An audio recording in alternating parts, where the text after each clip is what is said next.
this video lecture, and in today's video lecture I will be solving previous year's NEET questions and discussing the answers.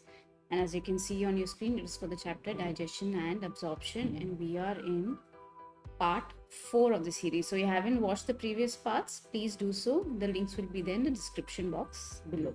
Okay, so let's begin. All right, so question number 1. Let me change the ink before I begin. Yep.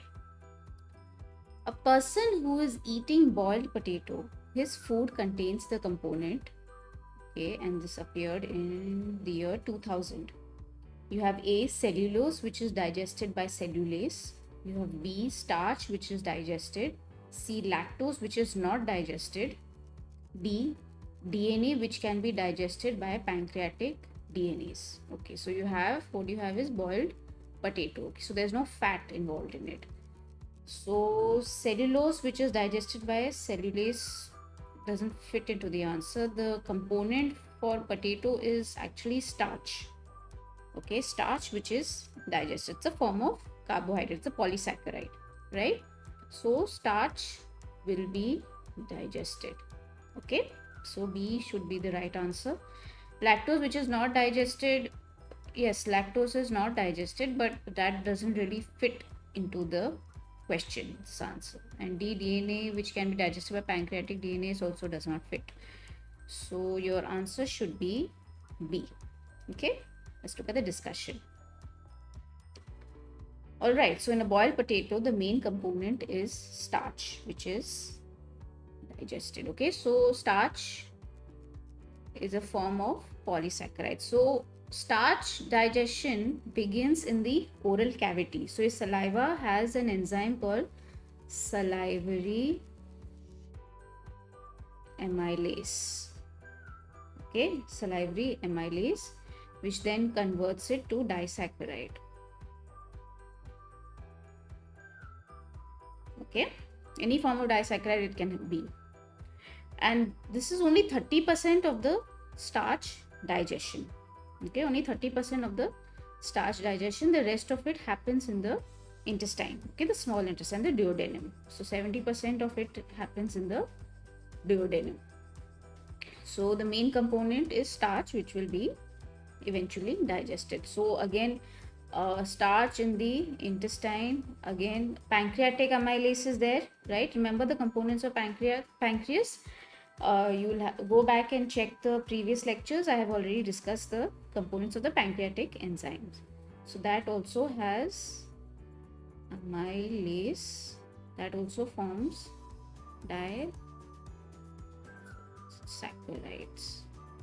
Okay, now intestinal juice has disaccharidases. Succus entericus is the intestinal juice. Okay, again go back to the previous video lectures. I've already explained this. Okay, so that further breaks down into monosaccharides. Okay, the simplest form of sugar. Okay, which will eventually be absorbed into the intestinal epithelium. Okay, so this again then further breaks down into monosaccharides. Okay, now based on what type of disaccharide, what monosaccharide that particular monosaccharide will be formed. So maltose, then it will be then maltase will be used, and then further breaks down into two forms of glucose. Okay, so sucrose, then sucrase will be used and then forms glucose and fructose. So monosaccharide. Okay, now this is the simplest form, the basic form of sugar, the carbohydrates. And this eventually gets absorbed in the intestinal epithelium. Simple. We already discussed this many times in the previous lectures, and it's also then NCERT. So please go through those reactions that are there, okay, of carbohydrates, fats, and proteins. Okay, it's very important. All right, so this was simple. Let's move on to the next question. Question 2. If pancreas is removed, the compound which remain undigested is appear in 97. So you have A, proteins, B, carbohydrates, C, fats, D, all of these. Okay, so pancreas, you know the components of pancreas, right? As in what pancreatic juice is secreted, right, into the intestine, into the duodenum. So if pancreas was removed, obviously all of them, proteins, carbohydrates and fats, all of them will be affected. All the digestion of all three would be effective. So because pancreas juice has components of to digest all these products, okay, the proteins, carbohydrates and fats. So ideally your answer should be D, all of these. Okay, let's go to the discussion. So pancreatic juice contains trypsinogen, chymotrypsinogen, procarboxypeptidase, amylases, lipases and nucleases. Okay. So carbohydrates, fats and proteins would remain undigested if pancreas was removed, to answer your question. Simple. Again, please make a note in your notebooks. What are the components of the pancreatic juice? Okay, because this is important to remember. If you get a question like that, you know the answer to. Alright, simple. Again, simple question.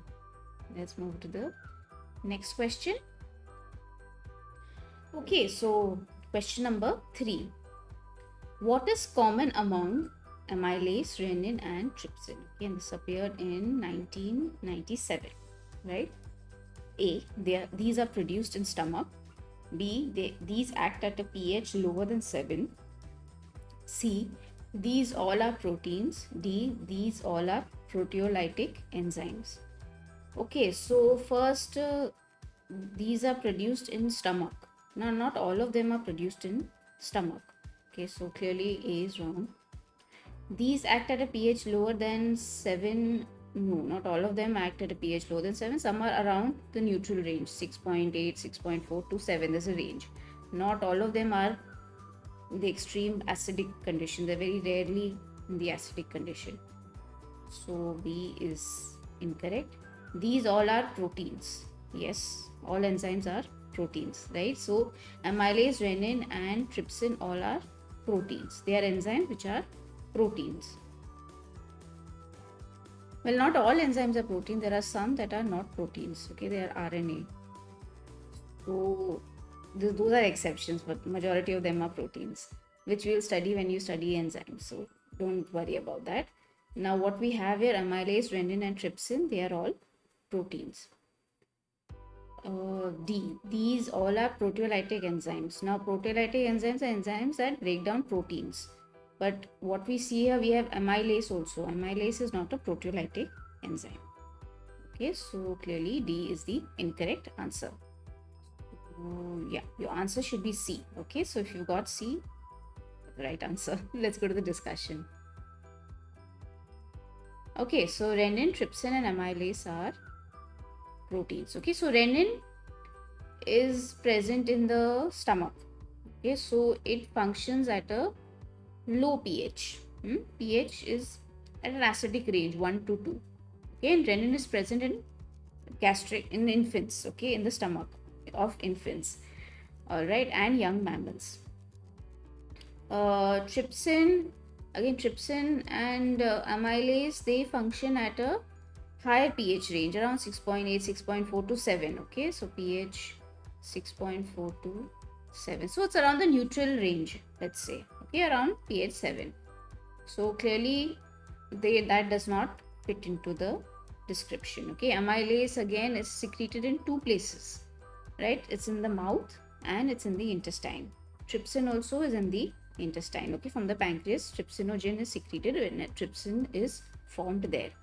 So clearly stomach does not fit into that description, and not all of them are proteolytic enzyme. Amylase is not a proteolytic enzymes. Okay, so your answer, yes, all 3 of them are proteins, right? So this was a trick question. You should have been careful. This deserves a smiley face.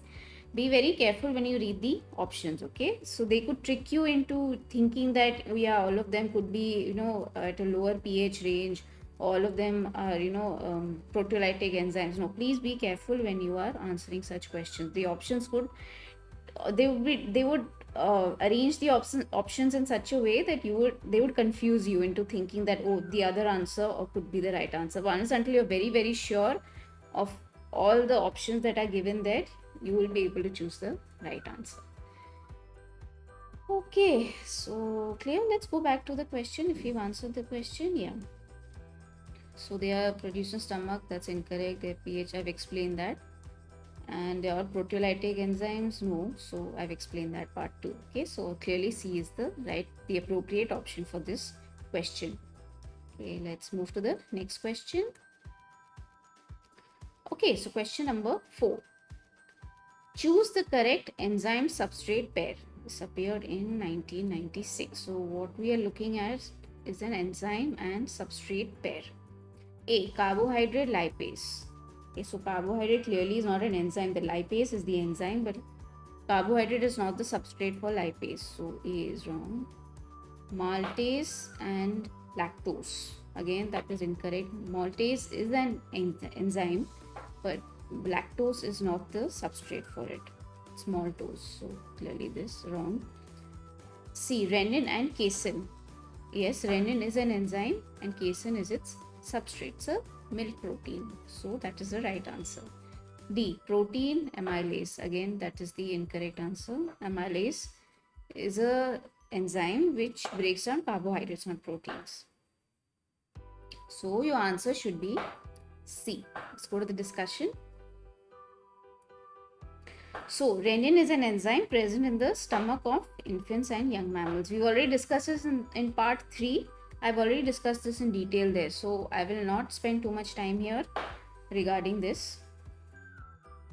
It digests casein milk protein to paracasein. Okay, so it digests the casein is the milk protein. It forms the majority part of milk protein. Okay, and it digests it to paracasein. Now please don't get confused between rennin and rennin. I've already also discussed this in the previous lecture. Okay, this is a repetition of that. So don't get confused between these two. Okay, this is secreted from the kidney cells, JG cells of kidneys.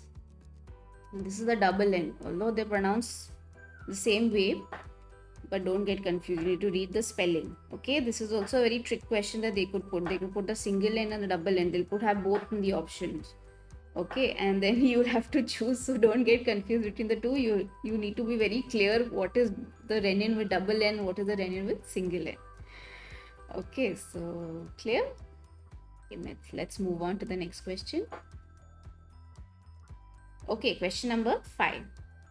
Which of the following is the function of enterogastron? Okay, and this appeared in 1994. A. It inhibits the secretion of gastric juice. It stimulates the secretion of digestive juices in the stomach. It stimulates the flow of pancreatic juice. D. It regulates the flow of bile. Okay, so enterogastron, it inhibits the secretion of gastric juice. Okay, that's its function. So if you selected A, you've got the right answer. Let's go to the discussion. Okay, so enterogastron is actually the old name for this hormone. Okay, it's the old name. The new name is gastric inhibitory peptide. So mostly medical textbooks don't use enterogastron. Even NCERT has also named this to GIP, gastric inhibitory peptide. It's named like that. So if you read the chapter chemical coordination integration, you will come across gastric inhibitory peptide, not enterogastron, which is the old name. So now in today's exam, if you writing the exam, if you see GIP, okay, they mean enterogastron. Okay, is produced by the K cells, okay, of duodenum and jejunum, okay, of the small intestine. What are their functions? Now, according to Guyton is the author of a very famous medical textbook on medical physiology, but don't worry about that now. Now, he has stated that it is secreted in response to fatty acids, amino acids mainly, and very less extent in response to carbohydrates. So, whenever whenever the cells detect that fatty acids and proteins are there, it tends to respond to that hormone. This enterogastron responds to that, and very less extent in response to carbohydrates. So its function is to inhibit the gastric secretion. Okay, its function is to inhibit gastric secretion and motility. Okay, there are two functions. It inhibits the gastric secretion and it inhibits motility. Okay, now what is that motility? It slows down the emptying of gastric contents into the duodenum when it is overloaded with food. Now all of that food that is there in the stomach, okay, partial digestion has already happened in the stomach. Now whenever there's an overload, not all the food will not go down into the duodenum directly, right? It just goes in parts and parts. Okay, so this enterogastron, the gastric inhibitory peptide, GIP, stops that. Okay, it allows some of the food to go, then it will stop. If they feel that there's an overload of the food or the chyme in the duodenum, it will stop there. Okay, now no more can go in now till this is gone down further, the small intestine, then it will allow for the rest of the food to come in. Okay, so there are two functions that inhibits gastric secretion and motility, and they are secreted in response to fatty acids and amino acids and very less extent to carbohydrates. Just for your information, an extra piece of information. But from NEET point of view, it is important that you remember the functions, and there are two functions. It's not just gastric secretion, not inhibition of gastric secretion, but it also inhibits the motility. Okay, it slows down the emptying of the gastric contents in the duodenum. All right, clear? I think we've answered this question. Let's move on. Okay, so question number 6. Which of the following is correct pairing of site of action and substrate of renin? This appeared in 1994. So renin seems to be like a favorite question. All right, so correct pairing of site of action and substrate. That's what we need to find out. A, mouth, starch. Clearly that's incorrect. Small intestine, protein. No. Stomach, casein. Yes. Stomach, fat. No. Okay. So site of action is stomach and substrate of renin is casein. Clearly that's the answer. We just discussed this. The answer should be C. Let's go to the discussion. So site of action of renin is stomach, and substrate is casein. Right? So renin is present in the stomach and then it breaks down the casein. This is question 6. So I think I've answered this. Clear? There's no problem. I've already discussed this many times. I've discussed this in part 3. I've just discussed this in the previous question that we just saw.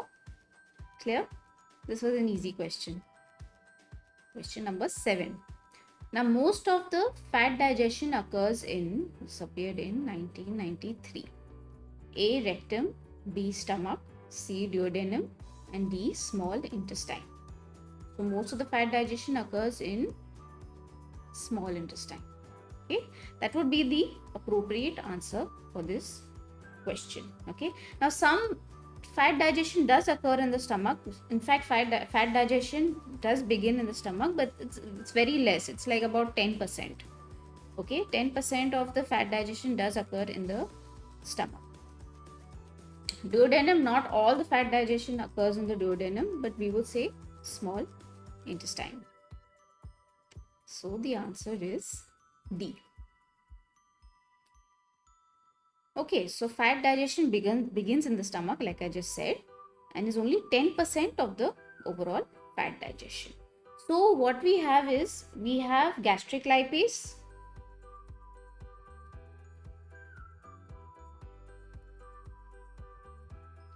plus there is one more. Please remember this, lingual lipase. There are two places where lipase is secreted. Okay, gastric lipase, we are aware of that. There is actually also lingual lipase. Okay, that is from the tongue. Okay, below the tongue. Okay, lipase is secreted there too. But fat digestion doesn't occur in the mouth like carbohydrates. So you swallow the lipase, the lingual lipase, and it goes into the stomach. Okay, it goes into the stomach where fat digestion then begins. So gastric lipase plus lingual lipase then act on the fat in the stomach. Okay, so that constitutes only 10%. Most of it is happening in the small intestine. Okay, the rest of the digestion, that is 90%, that's a very big chunk of the fat digestion, that is happening in the small intestine. This is important to remember. Okay, places they could ask, they might not ask because it's not present. I guess this information is not present in the in your NCERT textbook that there is lingual lipase, but we can note it down. The remaining 90% occurs in the small intestine, like I said. Okay, so yeah, oops, sorry, it's question 8. Let's go back to question 7. So the appropriate answer would be actually small intestine. Okay, so medical textbooks also state small intestine, where most of the fat digestion occurs. Okay, so clear. Next question. Question number 8. Secretion of gastric juice is stopped by. This appeared in 93. I think we just answered this question. We just answered this. So go back and see the question if you don't remember. I think it's question 6 or so. Let's go through this. Let's go through the options first. A. Gastrin, B. Pancreozymin, C. Cholecystokinin, and D. Enterogastron. So secretion of gastric juice is inhibited by enterogastron, gastric inhibitory peptide. Okay, the answer is B. Let's go to the discussion. So enterogastron or GIP is produced by the K cells of duodenum and jejunum. We just discussed this. It's the same thing. Its function is to inhibit gastric secretion motility. That means it has two functions. Again, revise this, okay? From the NEET point of view, please remember this. It has two functions. Inhibits gastric secretion and inhibits motility. That is, it slows down the emptying of gastric contents into the duodenum when it is overloaded with food. Okay, so clear? I think this was a repetition of the previous questions that we just saw. And I guess you must have understood this by now. Please note it down in your notebooks. So question number 9. Where is protein digestion accomplished? This appeared in 1991.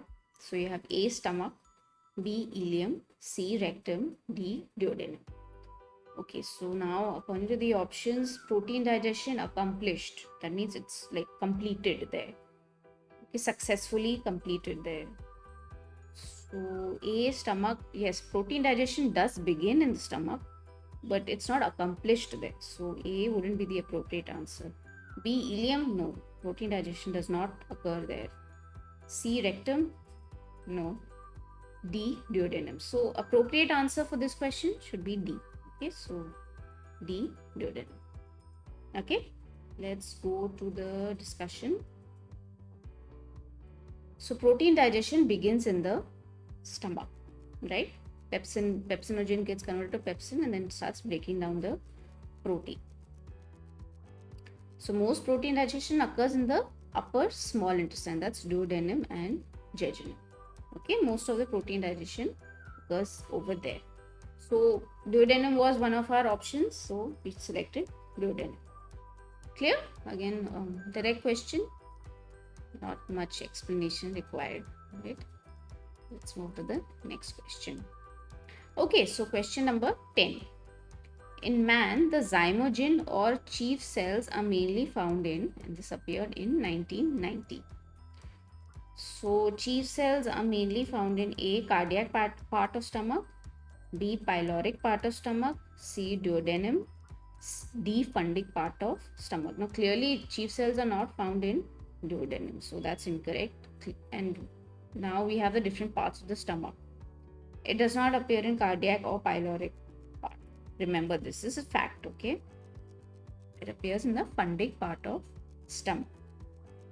Answer is D. Please remember this is fact. You can't do much explanation in this. This is how anatomically it is present, okay? So let's go to the discussion.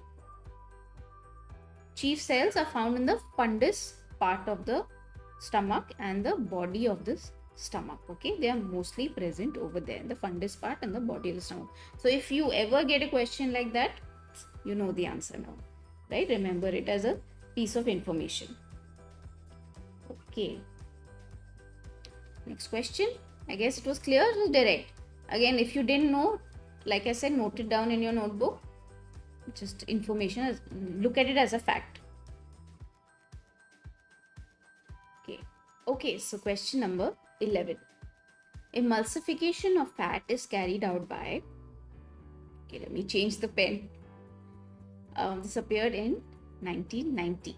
Okay, and you have your options: A, bile pigments; B, bile salts; C, HCl; D, pancreatic juice.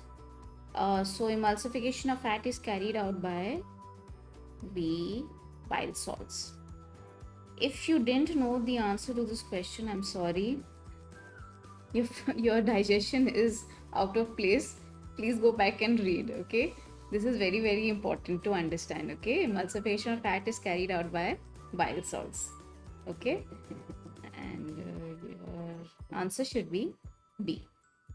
We'll go to the explanation, but like I said, if you didn't know the answer, please go back to your textbooks, read your text again, NCERT, and then come back.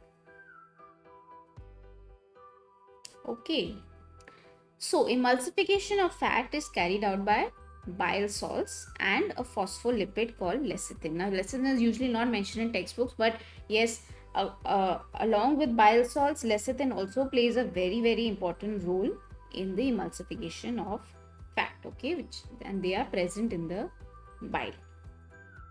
Bile is secreted from the liver, stored in the gallbladder where it is concentrated. So as and when bile is needed, gallbladder secretes that bile out. So cholesterol is the precursor of bile salts. Now this is how bile salts are formed. Okay, cholesterol, it is formed from cholesterol. Okay, is the precursor. That means the first point of production of bile salts is cholesterol, and this cholesterol is converted to cholic acid or chenodeoxycholic acid. Okay, it is either cholic acid or chenodeoxycholic acid. Both are produced in more or less same quantities. Now these acids, now it's in the acid form, correct? We have to form finally the salt. Now the acids combine with glycine and taurine to form glyco and tauro conjugated bile acids. Mostly it's glycine, but now you have glycine, you have taurine. Okay, and these cholic acid and chenodeoxycholic acid combine with that to form glyco and tauro conjugated bile acids. Okay, now but they're still in the acid form, remember that. Now the sodium salts of these acids are secreted in the bile. That means they combine with sodium salts, okay, to finally form a salt. Okay, and this is then secreted into the bile. Okay, this is then secreted into the bile. So cholesterol first forms acid, then conjugated bile acids are formed with glyco and taurine, then the sodium salts are combined with that to form finally the bile salts. Okay, so this is how bile salts are produced, right? Yeah, so here, okay, this is an interesting table. It's okay, you don't need to go into detail. This I've actually taken from Guyton. This is just for your information. Okay, you see over here, bile salts is present in majority quantity. Okay, this is because eventually used in the emulsification of fat. You have lecithin over here also, so that is present in 0.3 grams per deciliter. Okay, so this is actually, these are the contents of bile. Okay, liver bile, what are the concentrations of all those contents over here of the bile in liver and in gallbladder. Okay, now what happens? Now you have bile salts, you have lecithin. Okay, now what they do is they decrease the surface tension. Okay, and this allows agitation, which results in the breakdown of fat globules into minute particles. Okay, now what is surface tension? Please speak to your physics teacher for this. Physics teacher, okay, he or she will be able to explain surface tension. Okay, this is a physics concept. Now you understand why you need to study physics to understand biology, right? Okay, it's funny, like, oh, we're studying biology, we're going to be doctors, why the hell do we need to study physics? But a lot of physics is involved in your human body itself, right? So if you didn't know what the meaning of surface tension was, you wouldn't understand emulsification of fat. Guys, wake up. All right, so let's understand how bile salts look. Let me take another pen.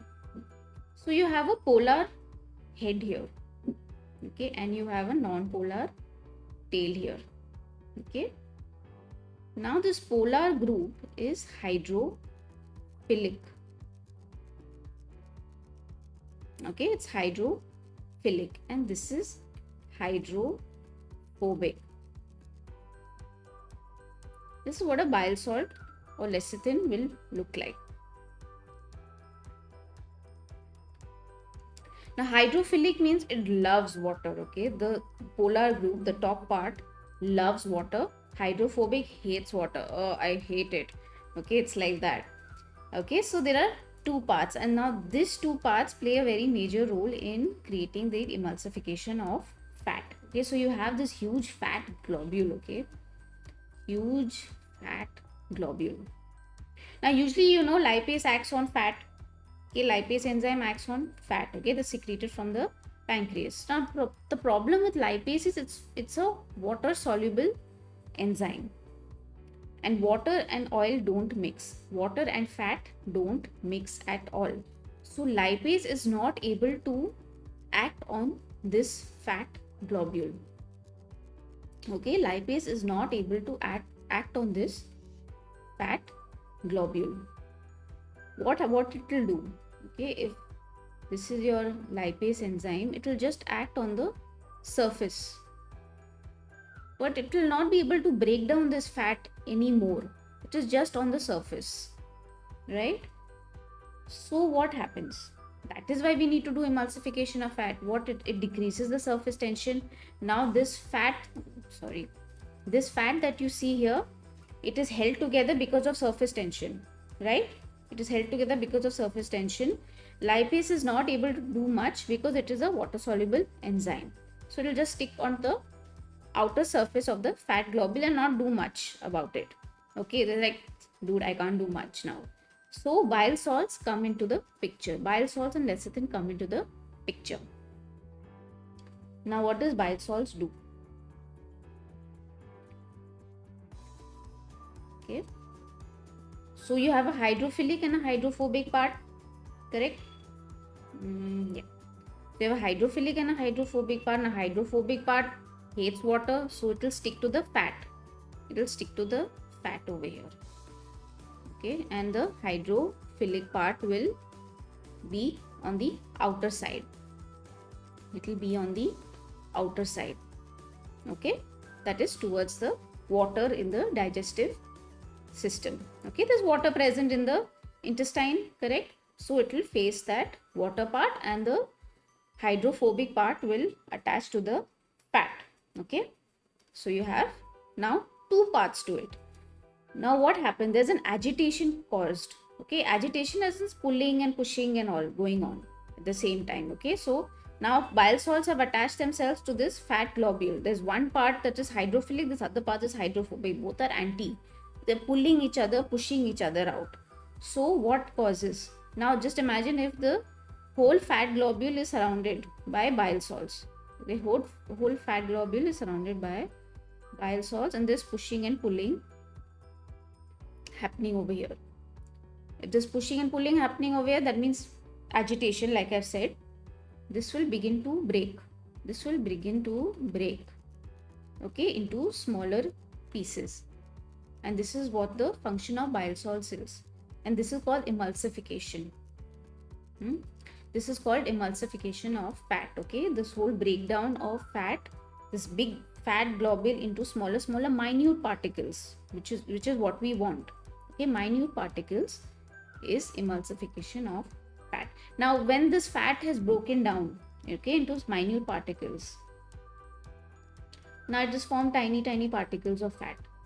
Okay, continuous agitation is going on. Okay, continuous agitation is going on. Now tiny particles of fat have been formed. Obviously it will maximize the surface area, right? Here it decreased the surface tension, that means it maximized the surface area. Now it is easy for lipase to act on these particles. Okay, it is easy now for lipase. Okay, now lipase is like, now I can do my job. Now I can break down these minute particles of fat. Now it is easier for me to do my job. I couldn't work on this big fat globule. So bile salts and lecithin came in and broke it down. Okay, they broke it down with agitation. Okay, push pull. Okay, there's a polar and non-polar, there's a hydrophilic and a hydrophobic part. Both of them hate each other. Okay, they hate each other and they're fighting, and this whole fat globule has broken down into minute parts. Now it is easy for lipase to come and act on those tiny fat globules. Okay, tiny fat globules are formed, and lipase is now able to act on those droplets. That is what emulsification is. Clear? I hope this was clear. Let's go to the discussion.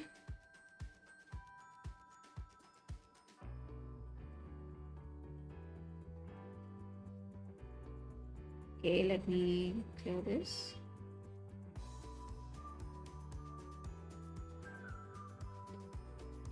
So bile salts help in the, okay, this is a different function of bile salts. But you've understood what bile salts do with respect to emulsification of fat. Now, to answer your question,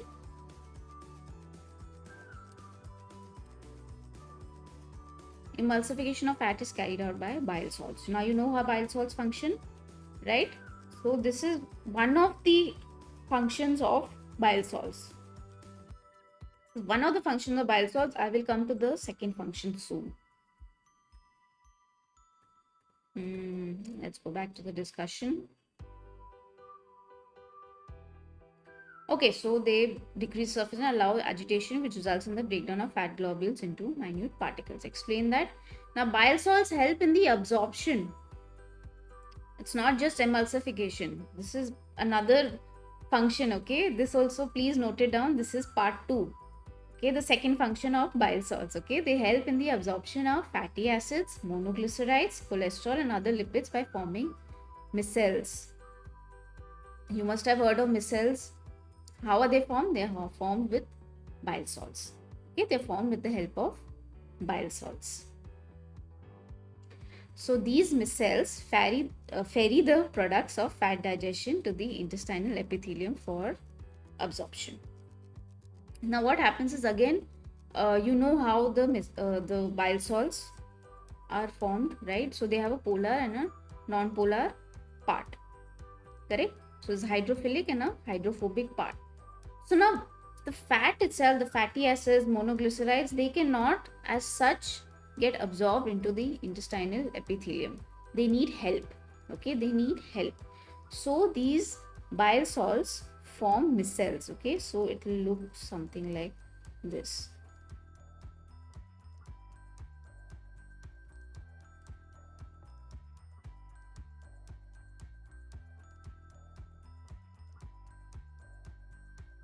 And in between you have a fat, you have your triglycerides. I'm sorry, not your fatty acids and monoglycerides. Triglycerides are broken down into fatty acids and monoglycerides. So you have your fatty acid over here.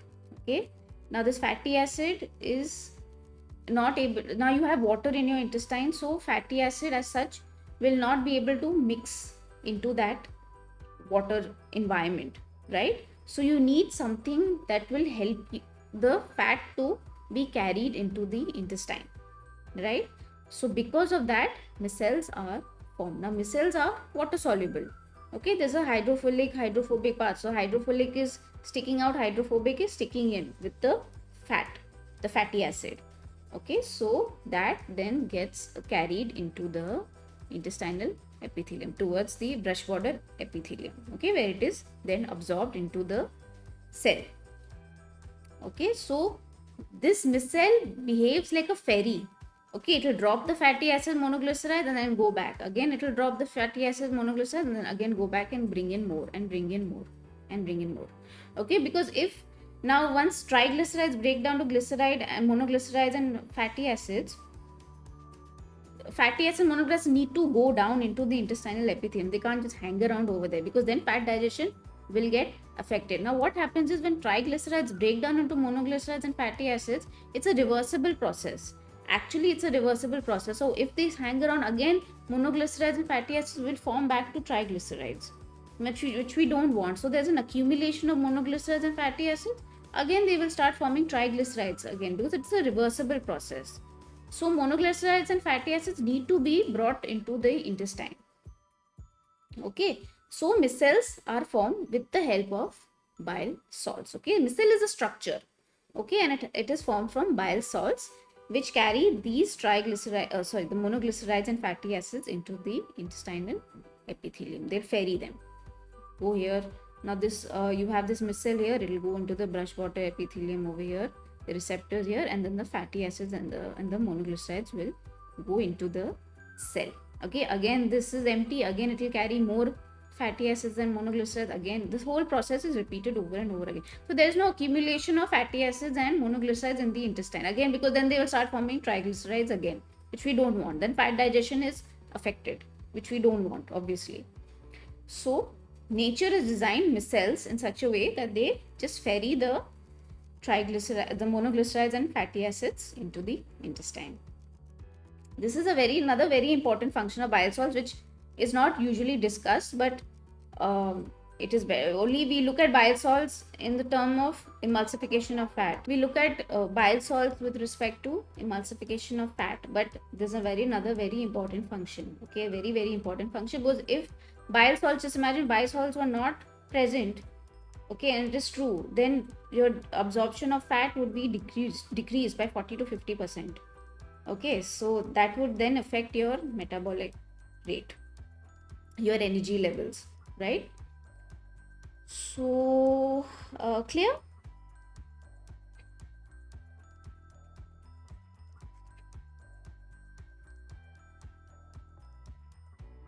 I guess, yeah. Again, cholesterol is digested with the help of cholesterol ester hydrolase, and phospholipids are digested with the help of phospholipase A2 to free the fatty acids. Okay, so cholesterol and phospholipids, when they are digested, they also form free fatty acids. Now fatty acids also again have to be taken into the intestinal epithelium. The same system is applied there. Again, the micelles act like ferry. You know, the ferry that takes you from one place to another place. They'll drop you off and then they'll take you. So they behave like that. Okay, they'll drop off the fatty acids. Again they will carry more fatty acids. Again they'll drop it off. They behave like that. So this is one of the major functions of bile salts, which isn't usually discussed, but it is a very important function apart from the emulsification of fat. So if a question like that appears, now you know the answer, right? Okay, so these fatty acids are again transported to the epithelium with the help of micelles. Right? Clear? I guess I've explained enough. You can go back and read and listen to my discussion again if you need to. Okay, so question number 12. Release of pancreatic juice is stimulated by, this appeared in 1989.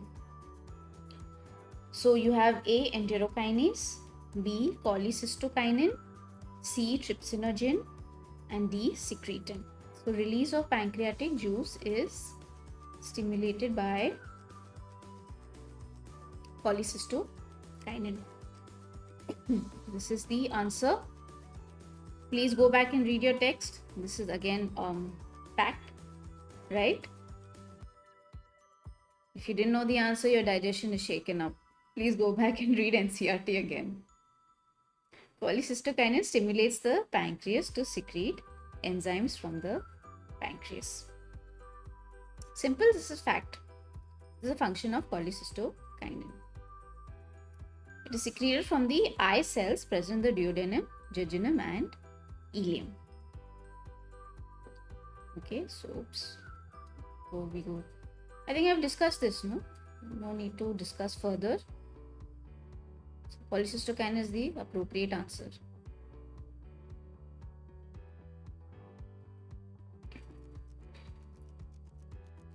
Okay, so question number 13.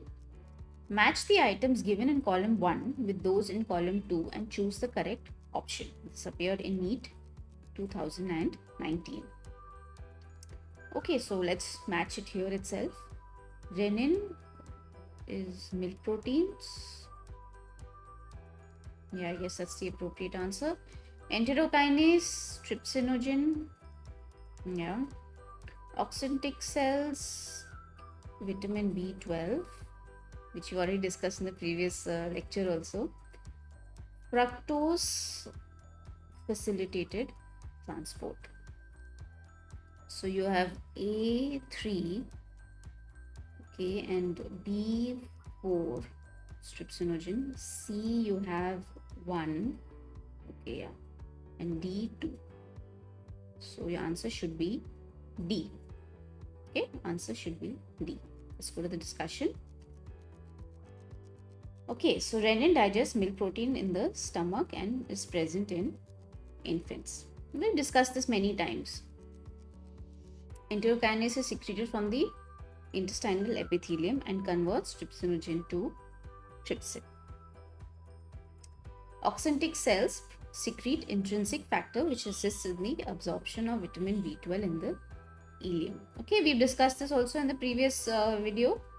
Okay, that they secrete an intrinsic factor which helps in the absorption of vitamin B12. So if for some reason intrinsic factor is not present, it will affect the absorption of vitamin B12. Okay, and vitamin B12 eventually what? It helps in the erythropoiesis. Remember that question where indirectly it helps in the erythropoiesis? So this is the case. Now fructose is absorbed via the process of facilitated diffusion. Okay, and now facilitated diffusion is when there is no energy used. Now facilitated diffusion means there are carrier proteins, okay, that allow the diffusion of a molecule, but there is no energy used in that.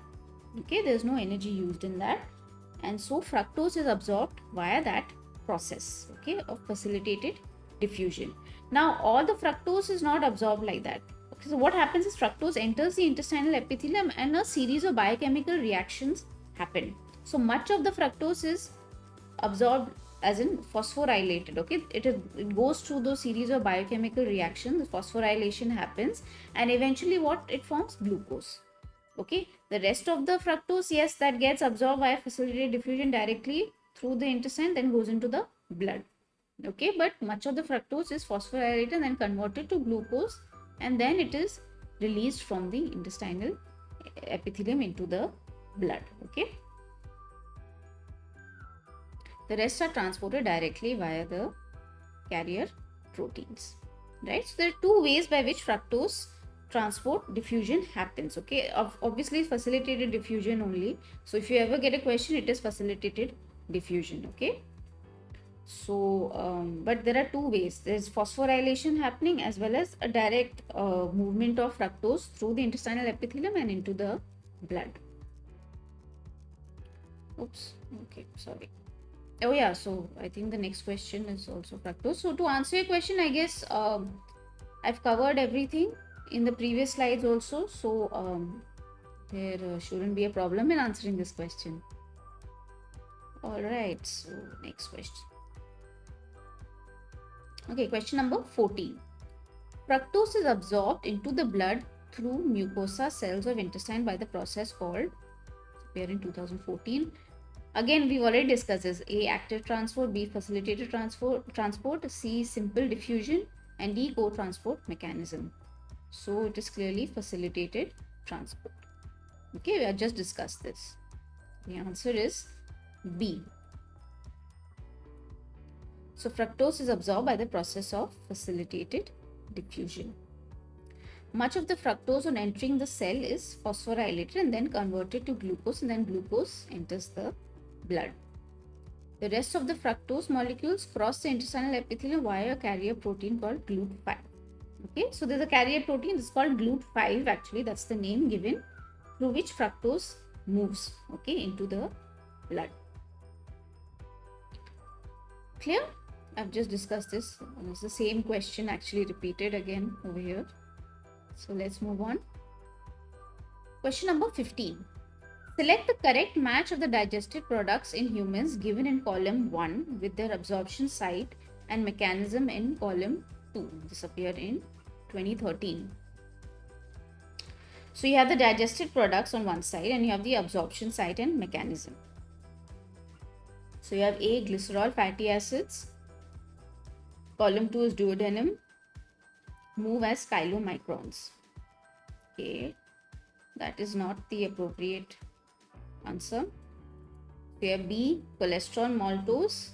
We have large intestine, active absorption. Again, that is incorrect. You have glycine glucose, small intestine, active absorption. This is the correct answer. You have D, fructose, sodium, small intestine, passive absorption. Okay, that is incorrect. So C is the right answer. This is actually a very good question because you will be introduced to other concepts too. Okay, we'll come to the discussion. So your answer should be C. If you've got C, very good. Okay, very good, because now you understand absorption, digestion, absorption very well. Okay, so let's go to the discussion. So glycerol and fatty acids are ferried as micelles. I've already discussed this. Okay, so monoglycerides and fatty acids, they are included or in a micelle type shaped. Okay, in a micelle type structure, and they are ferried to the intestinal epithelium. Now chylomicrons are formed inside the cells, inside the epithelium cells. Okay, after the resynthesis of triglycerides. Okay, so what happens is when monoglycerides and fatty acids enter the intestinal epithelium, they go through the smooth endoplasmic reticulum to again form triglycerides. Okay, and these are called chylomicrons. So these are not only triglycerides, they have apoproteins also, they have cholesterol also, they have phospholipids. So together the structure is called chylomicrons. Okay, and this occurs in the jejunum, not in the duodenum. Okay, this occurs in the jejunum. Okay, so clear? Next is, now after digestion of cholesterol, I think we also discussed this earlier, the fatty acids formed are transported in micelles for absorption into intestinal epithelium. Again, bile salts form micelles. See, now this is such an important concept. Okay, this is such an important concept for you to understand. And this has appeared in NEET 2013, so it's quite recent. Okay, a few years back. So please, like 7-8 years back. So please remember this. This is not a 1987 question. So this occurs in the small intestine. Okay, so cholesterol, when it breaks down with the help of cholesterol ester hydrolase, it forms fatty acids too. Okay, this one part which forms fatty acids, and the fatty acids also need to get absorbed. They can't be freely floating in the intestine, right? So micelles are formed with the help of bile salts, which then ferry it into the intestinal epithelium. Okay, and this occurs in the small intestine. Maltose is digested to glucose, okay, and then absorbed in the small intestine. So that is the site of absorption. Glycine is an amino acids, and glucose, they are absorbed via secondary active transport in small intestine. Okay, they are absorbed via secondary active transport. Now, if you have watched my lectures on excretory system, you know what I'm talking about. Okay, if you have not, you can go back and watch, because the same concept is applied here. The same thing happens here. It is same. Whatever's happening in renal tubules is also happening in the intestinal epithelium. Okay, so what happens now?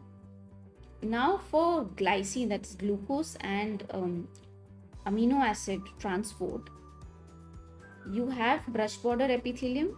Let me take a different color, explain it to you quickly over here. Simple concept.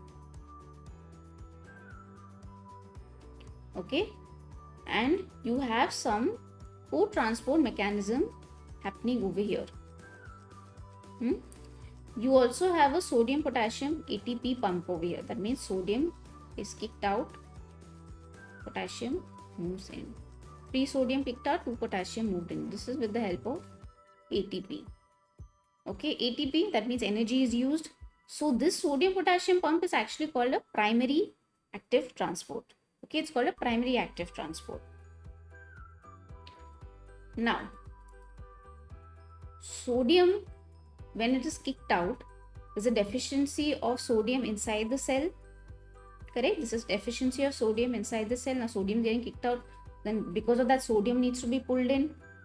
Sodium needs to be pulled in from the intestinal lumen. This is the lumen part. Okay, this is the blood part. Okay, this is actually the extracellular fluid that's there outside. So this is the lumen part. There is sodium present inside. There's glucose present inside. Sodium and glucose together move in to the enterocytes. That is how glucose gets absorbed. Now, actually, what happens is when there's a deficiency created in the cell for sodium, sodium then gets dragged into the cell. Sodium gets pulled into the cell, along with that glucose moves in.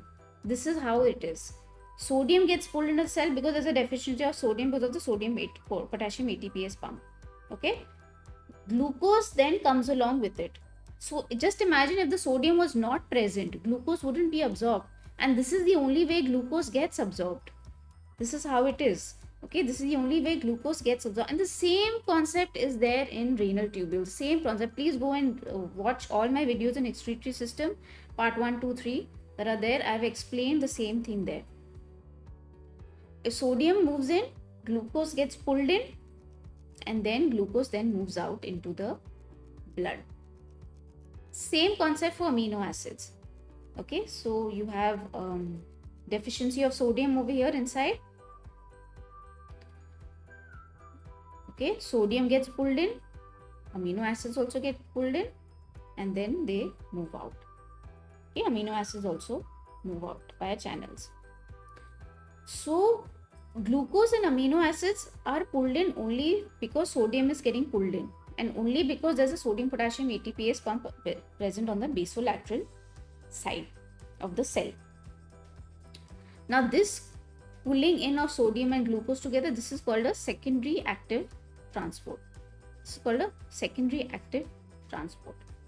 Okay, this is a primary active transport, this is a secondary active transport, and this mechanism is a co-transport system. Okay, this is a co-transport system. Sodium and glucose moving in, sodium and amino acids moving in. This is a co-transport. They're moving into together. They're moving into together. Okay, clear? So this is how glycine and glucose get absorbed.